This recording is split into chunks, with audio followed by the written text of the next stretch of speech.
36절 말씀입니다. 신약 성경 14쪽입니다.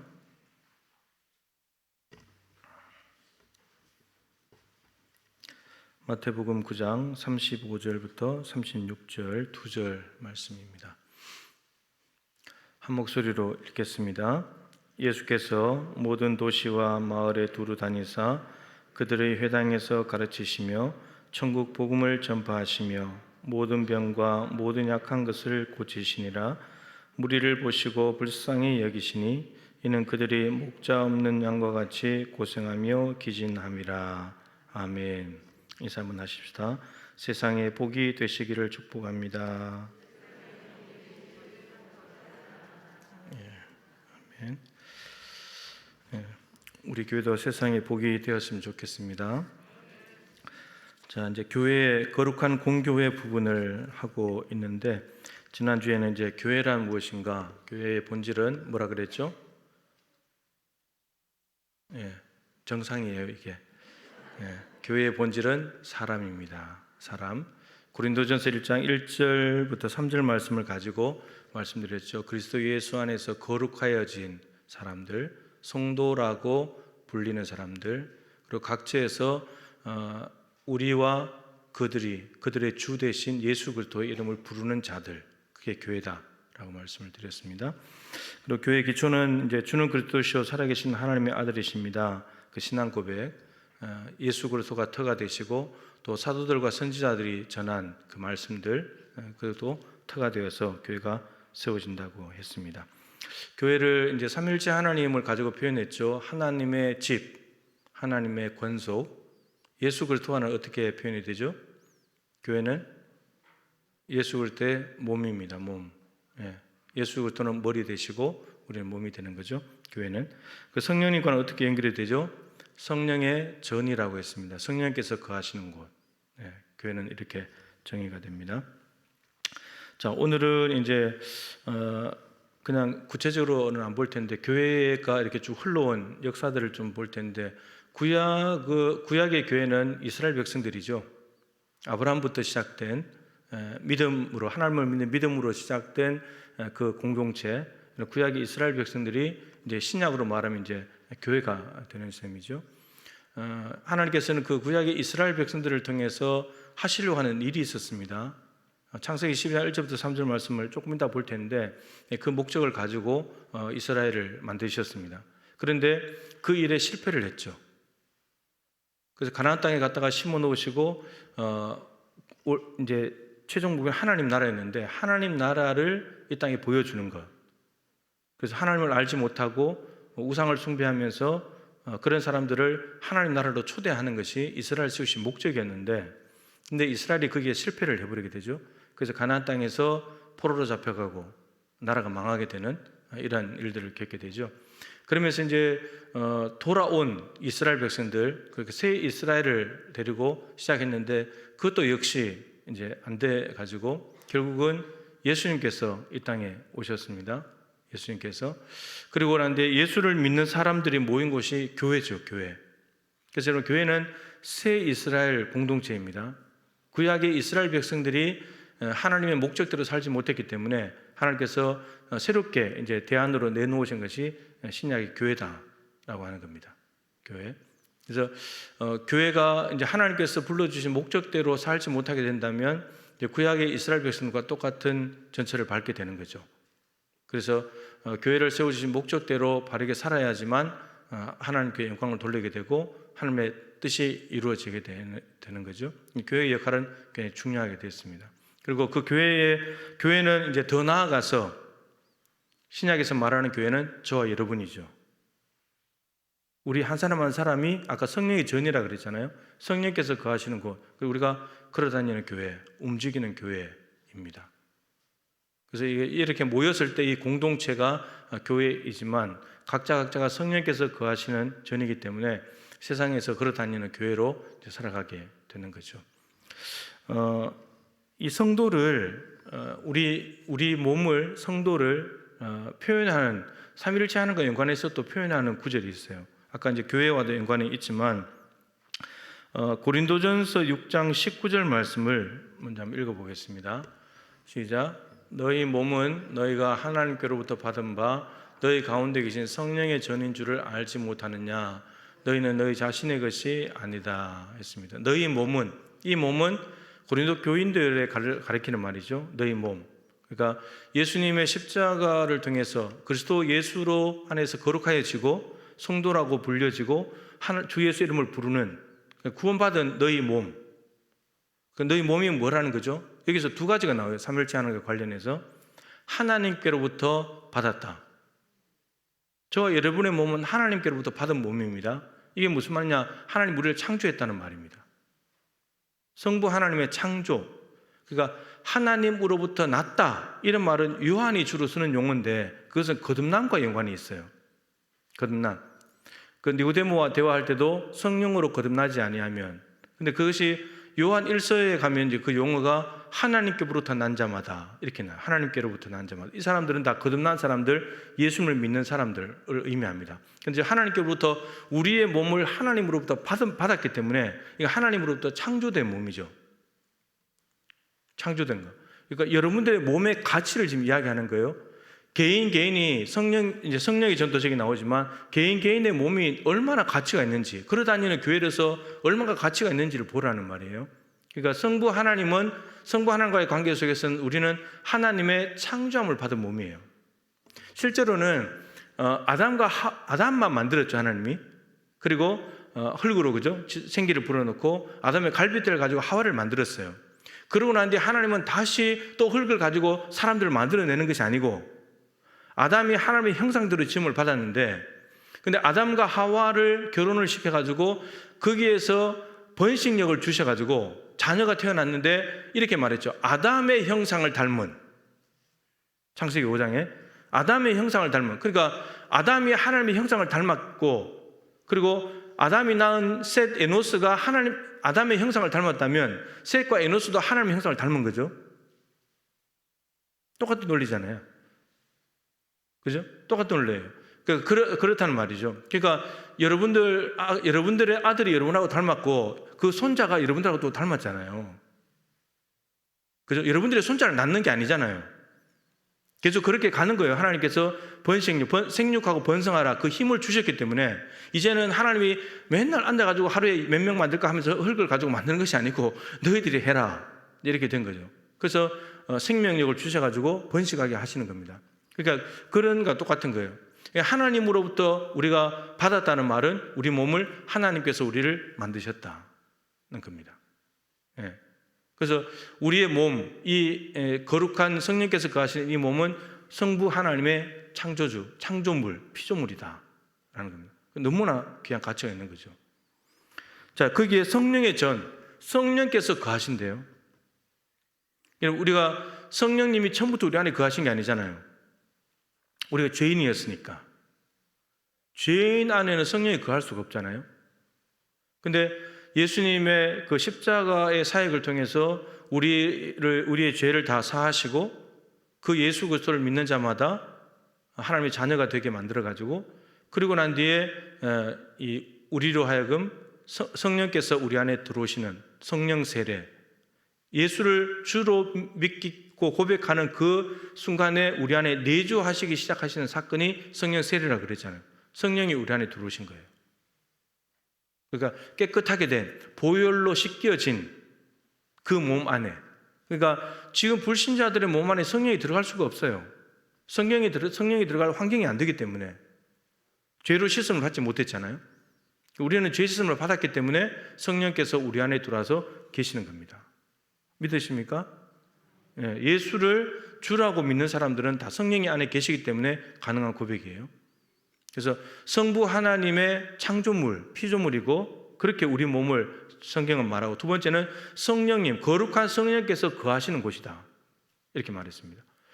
사실은 하나님을 어떻게 담겠습니까? 우주보다 크신 하나님을 담을 수가 없죠. 담을 수가 없습니다. 그런데 하늘이 하나님의 보좌고 땅이 하나님의 발등상이라 그랬잖아요. 하나님께서 발을 놓고 있는 곳, 땅이. 근데 그 하나님을 담을 수 있는 곳은 없습니다.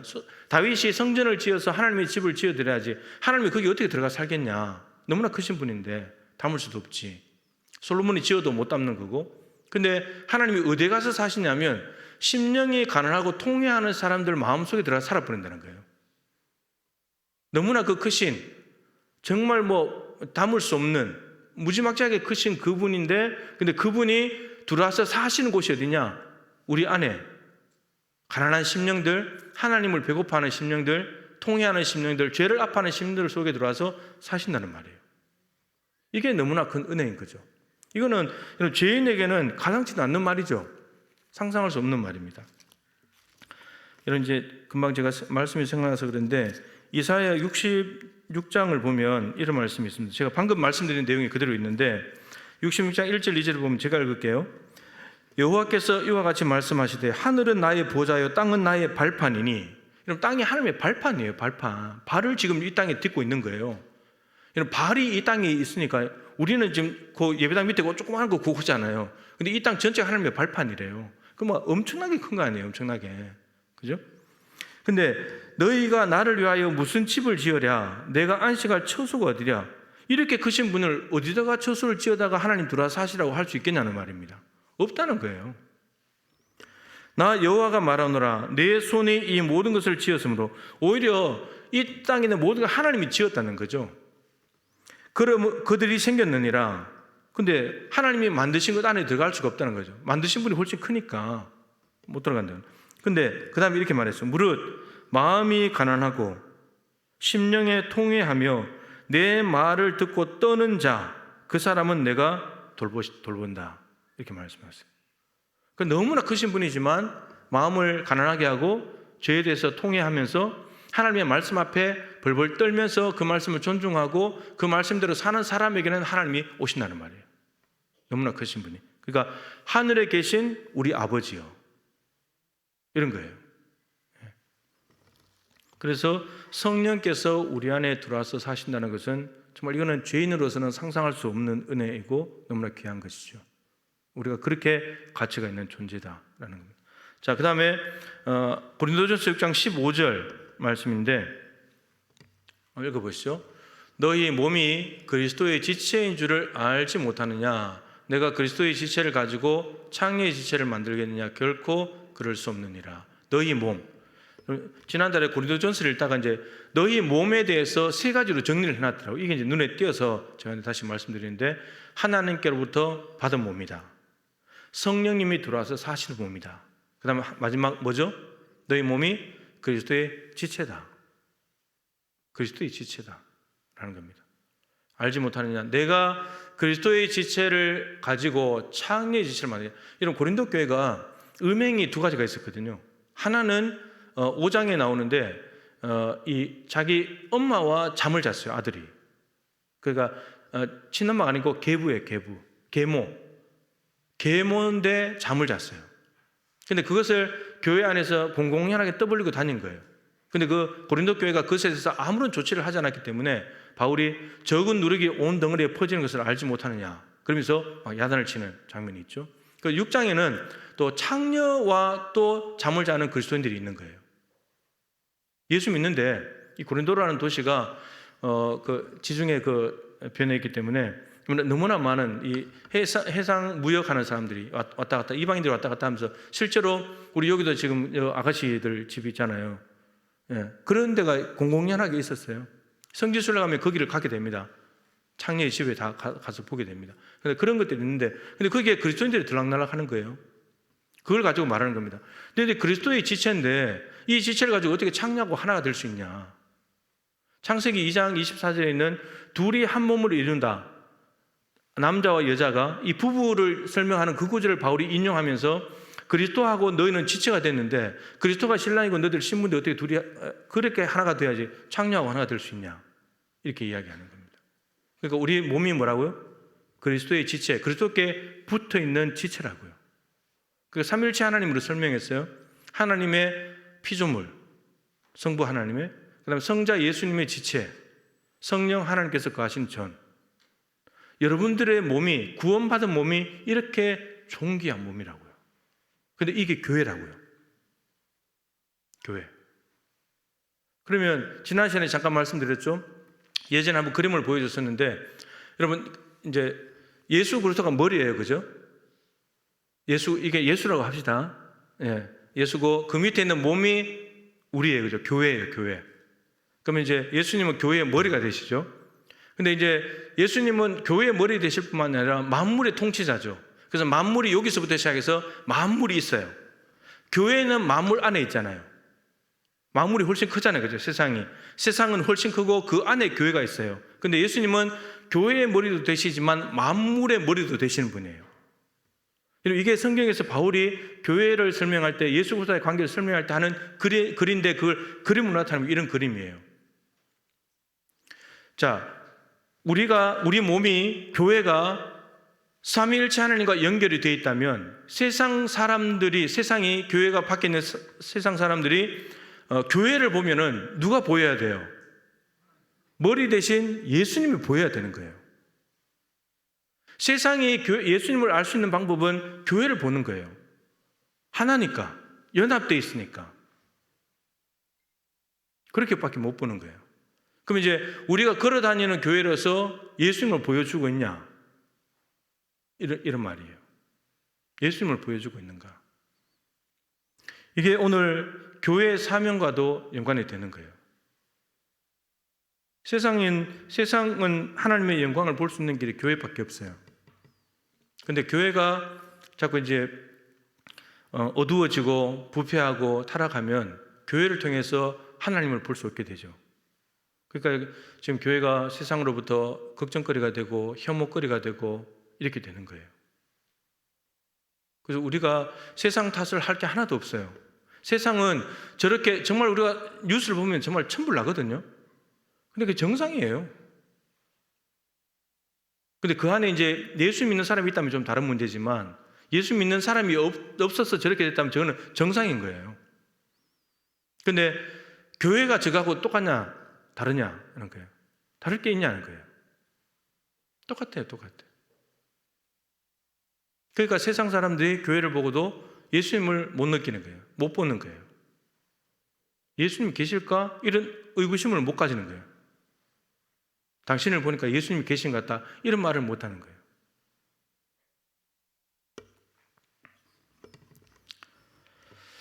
예. 그 인도에 간디 있죠.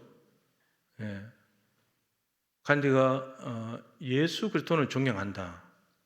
그러나 예수 믿는 사람들은 싫다. 이유는 안 닮았기 때문에. 그러니까 교회를 다니지 않는 사람들도 기대하는 게 있는 거예요. 교회 다니는 사람들은 뭔가 다르겠지. 그런데 그 기대가 완전히 무너진 거예요. 예수 믿는 사람들도 별반 다를 게 없구나. 이렇게 돼가지고 실망감이 더 큰 거예요. 실망감이. 여러분 천주교나 다른 종교 다니는 사람들이 문제 일으키면 그렇게 크게 안 떠듭니다.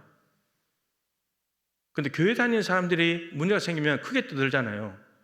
그래서 한편으로는 누군가가 이제 작정을 하고 그를 욕하는 수도 있지만 그만큼 기대가 컸는데 실망이 크니까 그런 거예요. 이게 긍정적으로 생각하는 것일 수도 있지만 저는 그렇다고 봐요. 그래서 우리가 교회 이미지를 바꿔놔야 돼요. 근데 교회 이미지는 우리가 바꿀 수밖에 없어요. 누가 바꿔주겠어요? 우리가 잘 살아야 되는 거죠. 그런 겁니다. 그래서 이제 여러분들의 몸이 그냥 아무렇게나 해도 되는 몸이 아니고 하나님의 손길이 와 있는 몸이고 예수님의 피가 발라진 몸이고 더군다나 하나님이 들어와서 사시는 몸이에요. 이 몸을 가지고 함부로 할 수 없고 삼위일체 하나님의 손길이 닿은 몸인데 우리를 통해서 세상 사람들이 예수를 보지 못하고 뭔가 다른 것을 감지하지 못한다면 우리가 정말 잘못 살고 있는 거죠. 그죠? 정말 잘못 살고 있는 거예요. 자, 이제 교회의 가치가 얼마나 있는지 우리 몸에 대해서 봤지만 실제로 이 교회에 대해서 좀 더 구체적으로 표현해 놓은 것이 고린도전서 6장 20절입니다. 이거 보시죠. 값으로 산 것이 되었으니 그런즉 너희 몸으로 하나님께 영광을 드리라. 아까 19절과 연결되는 겁니다. 성령이 전인 줄 알지 못하느냐. 그러므로 너희는 너희의 것이 아니라 성령께서 거하신 전이기 때문에 이제 네 몸은 네 게 아니라고. 하나님 거라고. 값으로 샀대요. 그 값이 뭐였죠? 예수 그리스도의 피값으로 산 거예요, 우리를. 그러니까 우리는 죄의 노예인데 노예를 해방시키려면 값을 지불해야 돼요. 값을 지불하고 노예를 사야 돼요. 구약에도 다 로마 시대에 노예 제도가 있었으니까. 근데 우리가 죄의 노예였는데 이 죄의 노예를 살려면 누군가 값을 지불해야 되는데 근데 하나님이 값을 지불한 거예요. 예수라는 값을 사는 거예요. 여러분 뭐 보잘것 없잖아요. 별 볼 일 없잖아요, 우리가. 그죠? 별 볼 일 없는 인생인데 하나님은 아들까지 대신 지불하시고 우리를 샀단 말이에요. 그러시면서 말씀하시기를 그러니까 이제 너는 늦게 아니야. 하나님 거지. 그러면 하나님 거니까 뭘 해야 돼요? 이제는 우리 몸으로 하나님께 영광을 돌리는 거예요. 이게 우리가 해야 될 일이에요. 사명이에요. 그 다음에 바울이 사도행전 20장 28절에서 더 명확하게 표현을 했죠. 시작. 여러분은 자기를 위하여 또는 온 양떼를 위하여 삼가라. 성령이 그들 가운데 여러분을 목 감독자로 삼고 하나님이 자기 피로 사신 교회를 보살피게 하셨느라. 이 에베소 교회 장로들을 밀레도에서 초청해가지고 고별 설교를 하면서 했던 말이죠. 여러분은 에베소 교회 장로님들, 당신들은 자기를 위하여 또는 온 양떼를 위하여 삼가하십시오. 에베소 교인들, 양떼는 교인들 삼가하십시오. 성령이 그들 가운데 여러분을 감독자로 세우셨습니다. 하나님이 에베소 교회 장로들을 감독자로 세워놨습니다. 그리고 하나님이 왜 세우셨는가? 하나님이 자기 피로 사신 교회를 보살피게 하셨습니다. 하나님 자기 피로 샀대요. 많이 말씀드렸죠. 하나님께서는 온 천지 만물을 창조하셨습니다. 말씀으로. 근데 교회는 어떻게 했다고요? 샀다고요. 교회를 샀다고요. 살려면 대가를 지불해야 되잖아요. 대가를 지불한다는 말은 그 물건의 가치가 높으면 높을수록 많은 값을 지불해야 될 것이고 하찮으면 하찮을수록 적게 지불하겠죠. 근데 교회라는 값을 지불했는데 뭘 지불했다고요? 하나님이 자기 피값을 지불했대요. 예수님이죠. 교회가 이렇게 가치가 있는 거예요. 교회가 하찮고 가치가 없다면 아들까지 내놓으실 필요 없잖아요. 아들까지 내놓으실 필요 없잖아요. 그런데 교회를 사셨어요. 교회야 생겨라 이렇게만 해도 될 텐데 교회를 샀어요. 아들 피값을 치르고. 그러니까 여러분들도 값비싼 엄청나게 많은 돈을 주고 산 물건은 애지중지하잖아요. 함부로 다루지 않잖아요. 남이 못 맞게 막 해놓고 누가 건들면 막 소리 지르고 막 그러잖아요. 나하고 똑같은 거 있으면 막 성질 내고, 그죠? 여자분들은 그렇대요. 자기하고 똑같은 옷 입고 있으면 막 화가 나서 못 견디대요, 보니까. 왜 그러는지. 예, 자기만 입고 있어야 된다는 거예요, 자기만. 예. 그러니까 하나님이 자기 피로 샀으니까 교회를 얼마나 사랑하시겠어요. 아들 피값 주고 샀으니까. 예, 너무너무 사랑하시는 거예요. 근데 우리가 교회를 다 망쳐놓는 거예요, 사람들이. 교회를 다 망쳐. 여러분, 지금 한국 교회가 세상 사람들이 들어와서 뭐 양떼를 이리가 들어와서 약탈을 하고 있습니까? 이단이 들어와서 못 살게 굴고 있습니까? 뭐 그런 교회들도 있긴 하죠. 근데 지금 뭐 로마 황제가 박해를 합니까? 예수 믿는 사람들 신사 참배하라고 그럽니까? 그러지 않거든요. 근데 교회 자체가 문제가 생겨버린 거예요. 교회 자체가. 하나님은 애지중지 피값 주고 샀기 때문에 눈길과 마음을 항상 두시면서 사랑하시고 막 그러시는데 교회 안에 있는 사람들이 다 교회를 엉망으로 만들어 놓는 거예요. 예. 비싼 돈 주고 산 거 찢어지고 뭐가 긁히고 깨지면 얼마나 속이 상합니까? 그죠? 하나님도 그런 마음 아니겠습니까? 사울이 예수 믿는 사람들 잡으러 다니니까 사울아 어찌 네가 나를 자꾸 박해하냐? 왜 자꾸 내 몸을 찔러대냐 네가? 왜 내 몸된 교회를 네가 박해를 하냐? 그러시잖아요. 정말 교회를 보면서 아파해야 될 건 우리인데 주님이 더 아파하시는 거죠. 권사님 기도도 하셨지만 주님이 더 아파하시는 거예요. 우리가 사실 더 아파야 되는데. 자, 이런 교회를 세우신 데는 이유가 있겠죠, 여러분, 그죠? 여러분들도 뭐 100원짜리 하나를 주고 뭘 사더라도 목적이 있으니까 사는 거지 그냥 사진 않을 거 아닙니까? 하나님께서도 뭐 하려고 예수 그리스도라는 핏값을 지불하시면서까지 교회를 사셨느냐 말이에요. 교회 사명이 있기 때문인 거죠. 사명이. 자, 오늘 말씀을 이제 볼 텐데, 교회에는 5가지 사명이 있죠. 예배, 교육, 선교, 봉사, 구제. 이게 교회 5가지 사명이에요. 이것은 그냥 좋게 만들어낸 것이 아니라 다 성경에서 나온 것들이에요. 성경에서 나오는 교회가 해야 될 일 중에 예배가 있어야 되고, 그 다음에 가르치는 것, 사도들이 가르치고 있으니까 가르침도 있어야 되고, 그리고 선교, 딴 것까지 내 증인되라, 당연히 선교도 있어야 되는 거고, 그 다음에 봉사도 해야 되잖아요, 그죠? 그 다음에 교제도, 친교도 해야 되고, 떡을 떼면서 서로 교제하는 거, 이게 초대교회 안에 있는 모습을 그대로 가져와서 5가지 사명을 정해놓은 거예요. 이 중에 제일 중요한 사명은 두말할 것도 없이 예배입니다. 예배. 예배가 살아야 다른 게 다 살아요. 예배를 예배되게, 이게 굉장히 중요합니다. 그래야 교회가 교회됩니다. 예배가 안 살면은, 예배를 소중히 여기지 않으면은 다른 게 살기가 힘들어요. 예배를 통해서 모든 게 되니까. 자, 그래서 궁극적으로는 이 5가지를 통해서 하려고 하는 게 뭐냐면, 딱 한 단어로 말하라고 한다면 하나님 나라예요. 구약의 이스라엘 백성들을 아까 이제 잠깐만 말씀하고 지나왔는데, 구약의 이스라엘 백성들을 불러 모으신 이유가 창세기 12장 1절부터 3절 아브라함을 부르던 이야기입니다. 자, 그 말씀을 먼저 읽어보겠습니다. 여호와께서 아브라함에게 이르시되 너는 너의 고향과 친척과 아버지의 집을 떠나 내가 내게 보여줄 땅으로 가라. 거기까지 우선 보세요.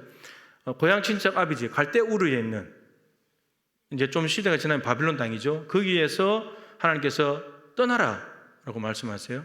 그리고 내가 내게 보여줄 땅으로 가라. 어딘지 몰라요. 어딘지 모르는데 하여튼 보여줄 땅으로 왔는데, 하여튼 1000km에서 1500km 되는 곳을 왔어요. 가나안 땅까지. 여러분, 이제 새로운 민족을 만들어내려면 뭔가 익숙한 것으로부터, 과거로부터 탈출을 해야 돼요.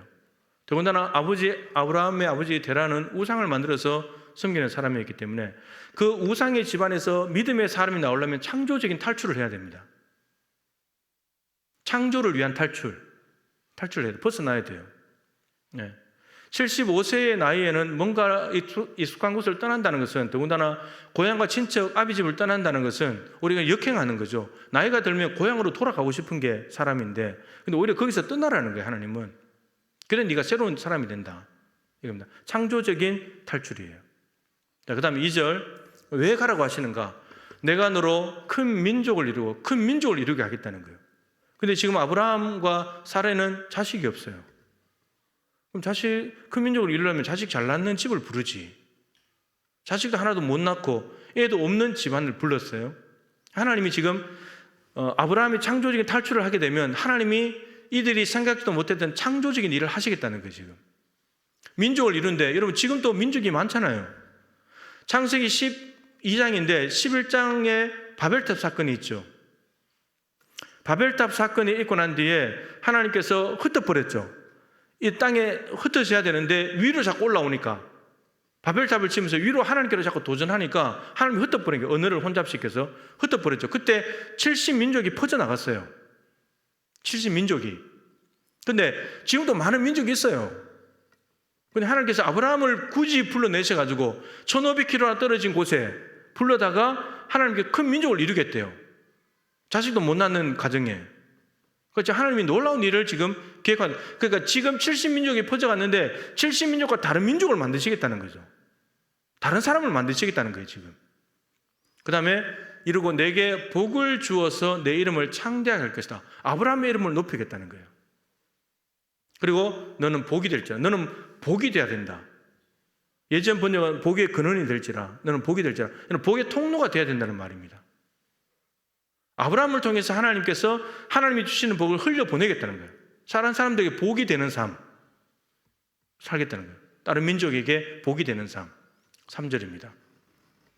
시작. 너를 축복하는 자에게는 내가 복을 내리고 너를 저주하는 자에게는 내가 저주하리니 땅의 모든 족속이 너로 말미암아 복을 얻을 것이니라. 아브라함을 통해서 하나님은 복의 통로로 삼아서 다른 민족들에게 복이 되게 하시겠다는 거예요. 그 땅의 모든 족속이 아브라함을 통해서 복을 얻게 될 것이다. 아브라함이 받는 하나님의 복을 아브라함이 흘려보내면 세상 모든 민족이 아브라함과 같은 복을 받게 되는 거죠.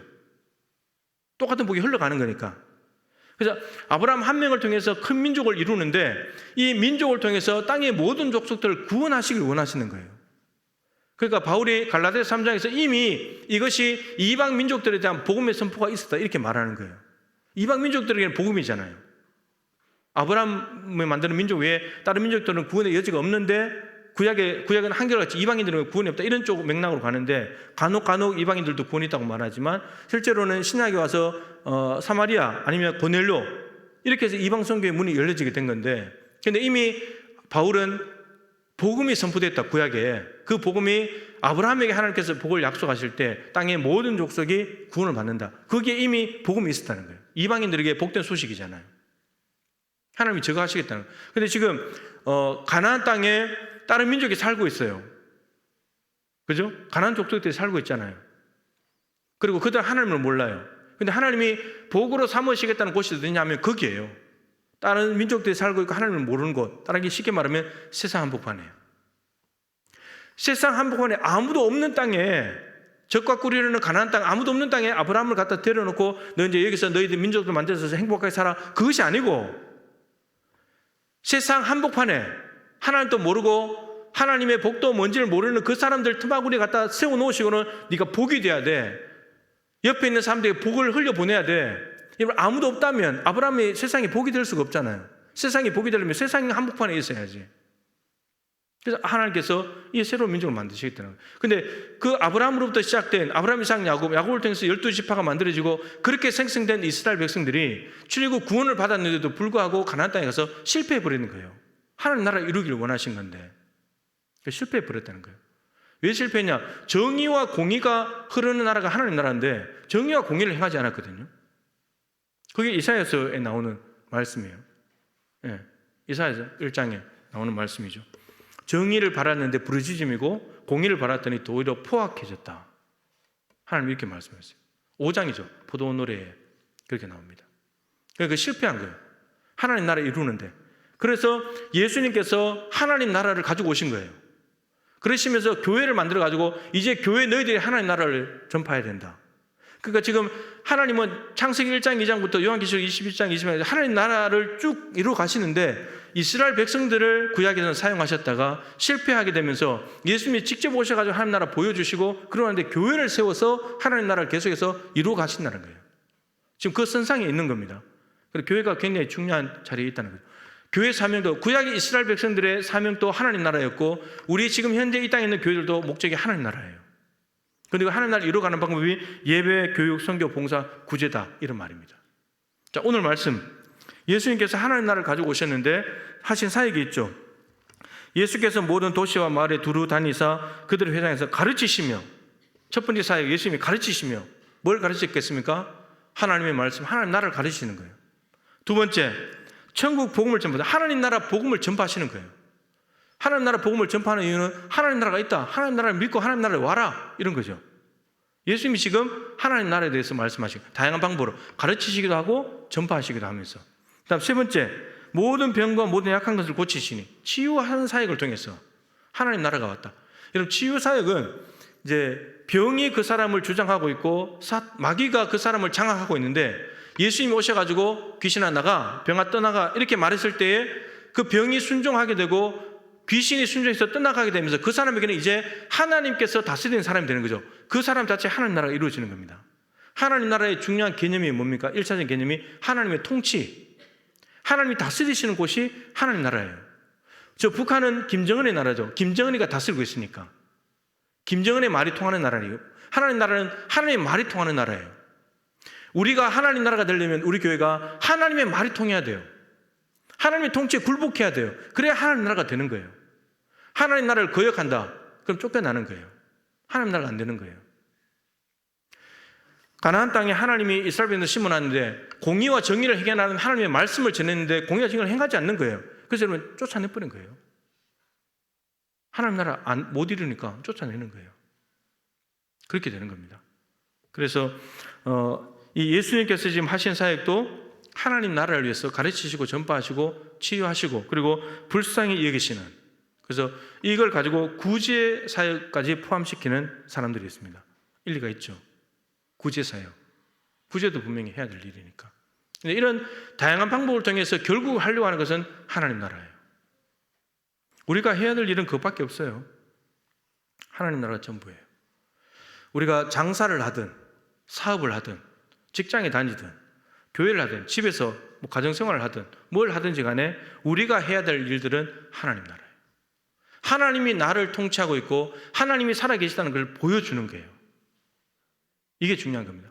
오른편 뺨을 때리면 어떻게 해야 되죠? 왼편도 돌려댈 때 하나님이 그 사람 속에 있다는 걸 보여주는 거예요. 근데 우리는 오른편 뺨을 때리면 우리도 같이 때려버리잖아요. 그러니까 하나님은 못 보여주는 거예요. 같이 분노해서 열받아 버리고 한 대 맞으면 두 대, 세 대 때려버리니까 하나님을 도무지 볼 수가 없는 거예요. 왼편도 돌려대고 맞아야지. 왼편도 오른편 뺨을 때린다는 것은 상대방이 오른편 뺨을 때리려면 어떻게 때려야 됩니까? 오른손으로 때리려면 손등으로 때려야 되거든요. 이렇게 때리는 사람은 없잖아요. 손등으로 때려야지. 이 손등으로 때린다는 것은 모욕입니다. 모욕. 그러니까 오른편 뺨을 때렸을 때 왼편도 돌려야 되라는 말은 네가 그렇게 모욕적인 일을 당했다 할지라도 거기에 대해서 맞대응하지 않고 다시 왼편도 될 수 있냐 이런 말입니다. 근데 그렇게 했을 때 네 안에 예수가 있다는 것을 보여준다 이런 말입니다. 그러니까 여러분 이거는 얼마나 무지막지한 말입니까? 그냥 날마다 얻어 터지고 손해보고 살라는 말이에요. 근데 이게 우리의 본성을 거스르는 일이기 때문에 잘 안 됩니다. 이것이. 제가 여러분들에게 가서 한 대 때리면 어떻게 할 겁니까? 목사니까 참긴 참겠지만 뒤에 가서 뭐 욕을 많이 하고 그러겠죠. 그런 거예요. 우리는 억울해서 못 살거든요. 뭐 작은 소리 한 마디만 들어도 억울해서 못 살잖아요. 근데 그걸 다 참으라는 거예요. 늘 말씀드립니다. 예수님께서 빌라도의 재판을 할 때 가장 억울하고 불법적인 재판을 받았잖아요. 근데 그러고 난 뒤에 십자가 죽기까지 딱 2마디. 가장 억울할 때인데, 가장 말을 많이 해야 될 때인데, 이제 체포돼서 끌려가면서 왜 나를 잡아가냐? 변호사 불러라. 막 이렇게 하면서 막 이렇게 해야 되는데, 예수님 아무 말씀도 안 하시고 그냥 잡혀가요. 침묵. 그리고는 십자가에 죽는 행동으로 보여줘 버려요. 답을 해버려요. 나 이것 때문에 왔다고. 십자가에 죽는데 여러분, 뭐 찌르는 거, 때리는 거, 당연히 참아내셔야 되는 거죠. 십자가에 죽기로 할 건데. 죽기로 한 사람이 한 대 맞았는데 그거 못 참으면 그건 아닌 거죠. 그래서 3시간 동안 겟세마네 동산에서 자기를 완전히 죽였기 때문에 예수님께서 그냥 찌르고 때려도 가시 면류관 찔러서, 여러분 가시 면류관 가시 보면 가시가 이만합니다. 하나가 길이가. 이걸 엮어가지고 눌러버리면요 머리에 찔리면서 꺾여지고요 그 끝머리는 찢겨져서 꽂혀있고 또 몇 프로 비켜나서 또 찌르는 거예요. 피가 줄줄 흐를 수밖에 없어요. 그런 것들을 그냥 참는 거예요. 십자가 죽기로 했으니까. 그래야 하나님 나라가 이루어지니까. 베드로처럼 칼 들고 남의 귀 자르고 해가지고 하나님 나라가 절대 이루어질 수 없기 때문에. 그래서 베드로가 나중에는 성령 받아가지고는 절대 칼을 안 들고 뭘 들고 다닙니까? 성령의 금을 들고 다니거든요. 그리고 십자가에 거꾸로 달려서 죽거든요. 그래야 하나님 나라 이루니까. 이런 삶을 우리에게 요구하시는 거예요. 그러니까 너무너무 힘들고 우리의 본능을 거스르고 우리의 본성상 도무지 그건 할 수 없는 완전히 바보가 돼야 되거든요. 한 대 때렸는데도 아무 반응 없으면 바보처럼 살라는 거거든요. 근데 그래야지 네 안에 예수가 있다는 걸 보여주지 않겠냐 그런 겁니다. 우리가 내 억울한 건 못 참고 내가 억울한 거 다 풀고 살아야지 이렇게 살면은 절대로 예수를 보여줄 수가 없습니다. 그렇게 작정하고 살면은. 그러니까 이게 예수를 믿는다는 것, 내 안에 예수가 계시다는 것, 예수님이 머리시고 나를 다스리는 주인이시라는 이 고백은 그냥 예수님과 연결됐다는 차원, 단순한 차원이 아니고 이거는 연결됐기 때문에 예수님을 보여줘야 되고 예수님과 함께 동행하는 삶이고 예수님이 원하시는 대로 해드려야 되고 이거는 정말로 어려운 삶입니다. 우리가 쉽게 나 예수 믿는 사람입니다 이렇게 말하기가 어려운 거예요. 이거는 우리 예수 믿는다고 말하지만은 정말 예수 믿으면 예수님을 보여줘야 되는데 어떻게 믿는 걸 증거가 뭐냐, 이게 증거가. 근데 그 증거는 없는 거예요, 또 우리가 삶이. 근데 예수를 믿고 있다고 말하고. 그런 거예요. 그래서 여러분, 이 교회로는 매우 매우 중요합니다. 더군다나 이 한국교회 이미지가 바닥을 치고 있는 이때에 교회가 어떻게 해야 되는 것인가 하는 것은 매우 중요한 거죠. 우선은 어떻게 해야 된다고 가기 전에 여러분들의 몸이 이 교회가 삼위일체 하나님과 연관이 되어 있다는 것, 하나님이 관심을 가지시고 함께 하시고 사랑하시는 곳이라는 것을 그걸 알아야 됩니다. 그래야지 우리도 귀하게 여기고 우리도 교회를 사랑하게 되고 하는 거죠. 최근에 어떤 분이 이제 교회를 떠난 분이 있어요. 저는 이제 듣기로는 이제 설교에 뭐가 오해가 있었다고 이렇게 들었는데, 근데 이제 알고 보니까 설교를 듣고 누군가가 부정적인 말을 막 한 거예요. 부정적인 말을. 근데 그 말을 듣고는 나갔어요. 저렇게 부정적인 이야기를 하면 교회가 나눠질 텐데 그러면서 갔어요. 여러분, 부정적인 말은 절대 좋은 게 아닙니다. 교회 분열시켜요. 여러분, 왜 부정적인 말을 해서 그 사람을 실족시키고 상처를 줍니까? 그러면 안 되는 거잖아요. 그렇죠? 그래서 우리가 이런 것부터, 이런 작은 것부터 뭔가 아무리 교회 오면 뭐 합니까? 교회 안에 잘못 살아서 다 내보내버리는데, 그죠? 온 사람 지켜야지. 그래서 서로가 노력하면서 부정적인 말 입에서 싹 다 빼버리고, 좋은 말을 해도 지금 사람이 올까 말까인데 부정적인 이야기를 해버리면 누가 오겠습니까? 안 오지. 그거 누워서 씹뱉는 거잖아요. 그래서 우리가 언어부터, 옛 사람을 벗어버리고 새 사람이 된 사람은 언어부터 달라지잖아요. 에베소서 4장에 언어부터 달라지는 거예요. 그래서 우리가 말을 좀 새롭게 잘 해서, 말에도 향기가 나야 되잖아요. 그죠? 상대방을 위로하고 은혜를 끼치고 덕이 되는 말을 하라 그랬잖아요. 근데 상처를 줘버렸어요. 교회 떠났어요. 그분이 뭐 신앙생활 안 하긴 안 하겠지만, 근데 이제 두려운 거죠. 그렇습니다. 근데 이제 어느 교회나 가나 다 그런 또 얘기가 있으니까 좀 저분이 잘 살아낼까 참 걱정이 됩니다. 안타깝기도 하고. 그래서 여러분, 부정적인 뭐 설교 부족하고 부정적인 게 있겠지만 그냥 저 산에 가가지고 혼자 말하세요. 옆에 사람한테 말하지 말고. 산에 가서 그냥 하나님 앞에 말하세요. 아니면 바다 가서 소리 한번 질러버리든지, 담임목사 정신 차리게 해달라고 그냥 소리 한번 지르고 말아야지, 사람들 듣는 데서 하면은 그 옆에 사람들 전염됩니다. 그래서 교회를 우리가 사랑하고 살리는 사람이 됐으면 좋겠습니다. 기도하십시다.